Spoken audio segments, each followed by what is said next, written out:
A thriller that's relatable to the pandemic age. A dazzling Tollywood film that mixes fact and fiction.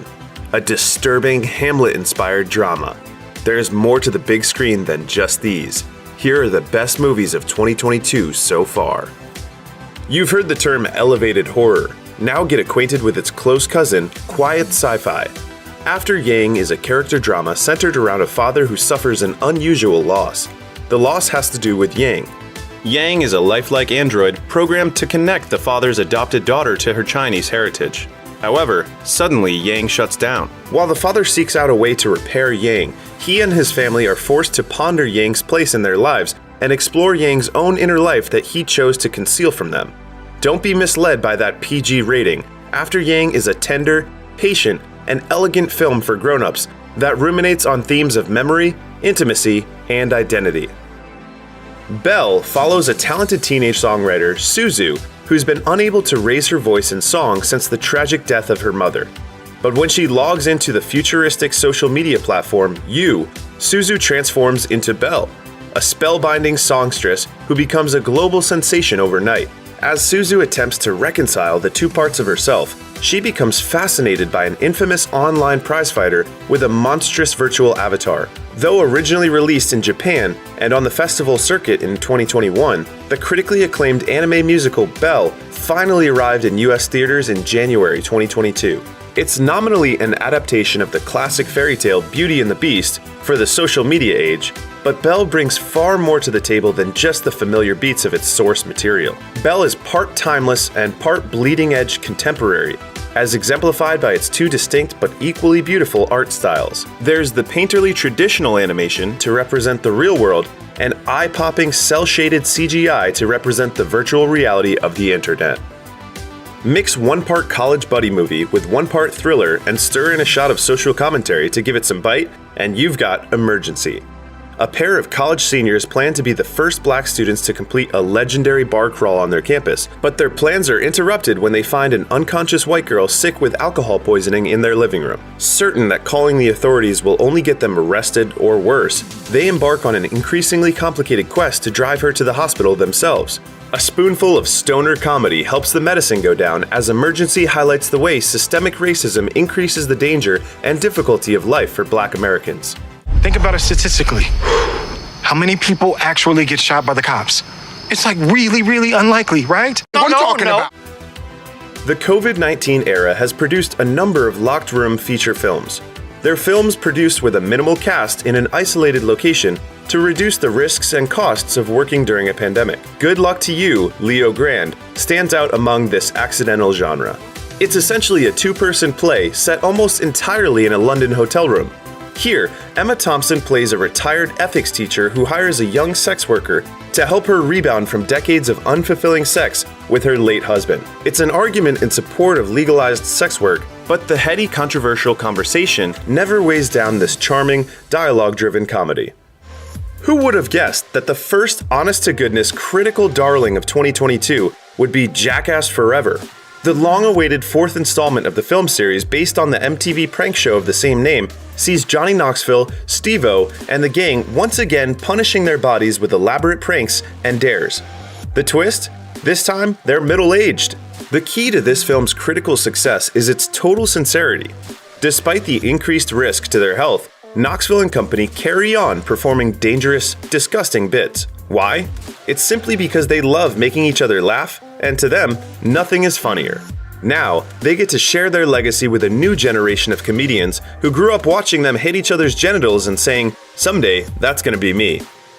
Kimi is a thriller that's extremely relatable to the moments of 2022. Zoe Kravitz plays Angela, a programmer whose job it is to manually review garbled or misunderstood communications between an Alexa-style electronic assistant called Kimi and its users. When she stumbles across an audio recording of a heinous crime, Angela must try to get the evidence into the right hands without tipping off its perpetrators.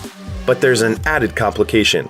It's the middle of the COVID-19 pandemic, and Angela is severely agoraphobic. Kimi utilizes the unique stresses of the present day, from the anxiety of being constantly surveilled to the social and economic tumult inflamed by the pandemic. In doing so, we have a short, sweet hour and a half of intrigue and action. Debuting at Sundance and hitting theaters and streaming later in 2022, Resurrection is a white-knuckle psychological horror film in which star Rebecca Hall delivers one of the year's first great performances. Hall portrays Margaret, a businesswoman and single parent who seems in total control of her life until a mysterious man from her past resurfaces and sends her spiraling into all-consuming panic. What is it that makes his mere presence so terrifying? We are absolutely not telling. You need to see this one for yourself. Rebecca Hall and Tim Roth sell the film's bizarre and disgusting twists with such conviction that they can stick with you long after you finish watching. In 1996, director Wes Craven and screenwriter Kevin Williamson ushered in a new era of horror movies with Scream, in which a group of teens are hunted by a mysterious killer who's obsessed with slasher movies. Each Scream sequel has commented on the nature of horror sequels and the changing landscape of horror cinema. This fifth entry tackles the contemporary trend of the requel, in which legacy characters pass the torch to a new generation. But as always, Scream isn't just about dorky inside jokes for cinephiles. It's also a thrilling horror whodunit in its own right, with scares and chuckles in equal measure. Scream can be enjoyed as either a jumping-on point or a satisfying conclusion to one of horror's most consistent franchises. The streets of Gotham City have never been grittier than in The Batman, a new interpretation of DC's most popular superhero. Despite being yet another reboot that takes the character back to basics as a lone crime fighter chasing gangsters and serial killers, The Batman still feels distinct. It's different from both Christopher Nolan's nuts and bolts realism and Tim Burton's dark whimsy. More than any previous Batman film, it's a detective story closer to a 1970s neo-noir than a modern action blockbuster. Within the film's ambitious 3-hour runtime, you'll find memorable performances, gorgeous photography, and the most in-depth exploration of the title character ever to hit the big screen. Don't let me hurt you. You better watch it. Based on the popular 19th century French stage play, Cyrano is a musical romance starring Peter Dinklage as a warrior poet who's hopelessly in love with his oldest friend, Roxanne. This latest twist on the classic romance features original songs written by members of the indie rock band The National. It also showcases Dinklage's untapped potential as a leading man, both during the film's comedic first hour and its heavier, dramatic second half. Evelyn Wang is an exhausted and unfulfilled laundromat owner who's just trying to get her taxes done when she's suddenly recruited to fight in an interdimensional war. To save the multiverse, Evelyn will have to learn how to verse jump. She'll have to tap into the feelings, memories, and skills of her alternate selves, all of whom have done more with their lives than she has. Everything Everywhere All at Once is uproariously funny, visually dazzling, and deeply moving. Michelle Yeoh delivers an Oscar-worthy lead performance, and that's without even factoring in her multiple off-the-wall fight scenes that demand both great technical skill and comedic timing. Overachieving 8th grader Mei Lee awakens one morning to discover she has transformed into a giant red panda, just as every woman in her family has for generations. Mei's panda form emerges whenever she experiences strong emotions, and her mother Ming expects her to rein it in like she did. But what if Mei likes being an excitable furry monster? Turning Red is a joyful celebration of friendship, family, and how the awkward process of growing up complicates both. It must be so difficult keeping that unruly beast at bay. Director Michael Bay's maximalist style of action filmmaking has rarely produced a better product than Ambulance. Ambulance is a pulse-pounding heist thriller that's basically a feature-length car chase. It's the story of two brothers, one a career criminal, the other a desperate Marine veteran, attempting to escape a deadly bank robbery in a stolen ambulance with a brave EMT and a badly wounded police officer as their hostages. Bay infuses Ambulance with a killer combination of old and new school production techniques. There's practical automotive action, and also a metric ton of pyrotechnics perching cameras on the noses of high-speed stunt drones that give the audience a first-person view of their daring dives and barrel rolls. The screenplay's not exactly Shakespearean, but when it comes to dizzying blockbuster fun, look no further. As Siddhant Adlakha of IndieWire puts it, RRR is a dazzling work of historical fiction, emphasis on the fiction. RRR is essentially a superhero epic based on two real Indian revolutionaries of the 1920s who likely never actually met. It's a violent, thrilling, heartfelt, and gleefully over-the-top Tollywood action musical blockbuster. Its song and dance number, Naatu Naatu, has gone mega viral online, and it teases only a small fraction of the bombastic excitement of its battle scenes. RRR is no hollow spectacle. Beyond its anti-imperialist political message, RRR also boasts one of the most unreservedly sincere bromances in modern cinema. It's a 3-hour film that energizes rather than exhausts its audience. By the time the credits roll, you'll feel like you could punch a hole through the moon. The Bad Guys follows the exploits of a gang of famous thieves who attempt to rehabilitate their public image, pretending to reform while actually planning their biggest crime yet. Based on a series of graphic novels for young readers by Aaron Blabey, the art style of The Bad Guys embraces its 2D, ink and paper origins. This results in a distinctive and fun visual aesthetic that looks like nothing DreamWorks has produced before.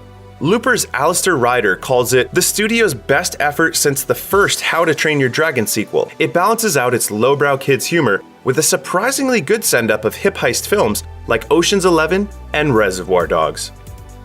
In this very modern thriller, a young woman exhausted by the online dating scene takes a chance on a charming stranger who she meets at the grocery store. He seems too good to be true, and of course he is, but nothing could have prepared her for the gruesome reality of his intentions. Fresh is a grim, bloody tale with a sick sense of humor, a cutting criticism of the way men commodify women and their bodies. It's not a subtle film, and its politics are sometimes transparent to the point of pandering, but its message has value.